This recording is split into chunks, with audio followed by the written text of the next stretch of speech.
জন্য নেপথ্যে কাজ করে।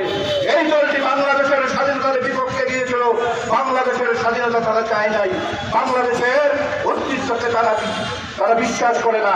এই দলটির নেতারা বলে, এই দলটির নেতারা পূজার সঙ্গে রোজার তুলনা করে। এই দলটি আমাদের যে পবিত্র মসজিদ, এই মসজিদে রাজনৈতিক কার্যকলাপ চালায়। রাজনৈতিক কার্যকলাপ যখন মুসলিমদের বিরোধিতার কারণে তারা করতে পারে না, তখন সশস্ত্র অবস্থায় এই মসজিদে তারা হামলা চালায়।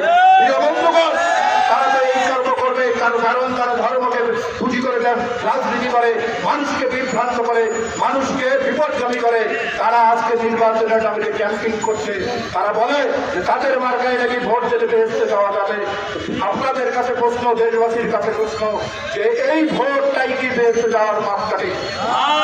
প্রিয় বন্ধুগণ, এই যে নাফরমানি মুনাফিকি কাজগুলো তারা করে, কারণ তাদের যে প্রতিষ্ঠাতা, তাদের যে নেতা মৌলানা আবু আনোয়ার মওদুদী, তিনি কিন্তু কখনোই মোহাম্মদকে বিশ্বাস করতেন না। তারা মদিনার ইসলামকে বিশ্বাস করে না, তারা বুকে ধারণ করে না, লালন করে না। এই মওদুদী সাহেব জনসম্মুখে জনগণের মাঝে বলতো যে এই নবী করিম সাল্লাল্লাহু আলাইহি সাল্লাম অর্থাৎ হযরত মুহাম্মদ সাল্লাল্লাহু আলাইহি সাল্লাম ইনি একজন সাধারণ মানুষ। প্রিয় বন্ধুগণ, হযরত মুহাম্মদ সাল্লাল্লাহু আলাইহি সাল্লাম পৃথিবীর সর্বশ্রেষ্ঠ মহামানব। তিনি সবার সম্মুখে তার ব্যবহৃত লাঠি উঠিয়ে বলতো যে এই লাঠির শক্তির কাছে মোহাম্মদ অসহায়। কত বড় নিষ্ঠতা, কত বড় ত্যাগ, কত বড় স্পর্ধা! এরা এই ধর্মকে, তারা কিন্তু ধর্মকে লালন করে না, সত্যের কলসে তারা বীজ থেকে তারা লালন করে। বন্ধুরা, এদের সম্পর্কে সজাগ থাকতে হবে।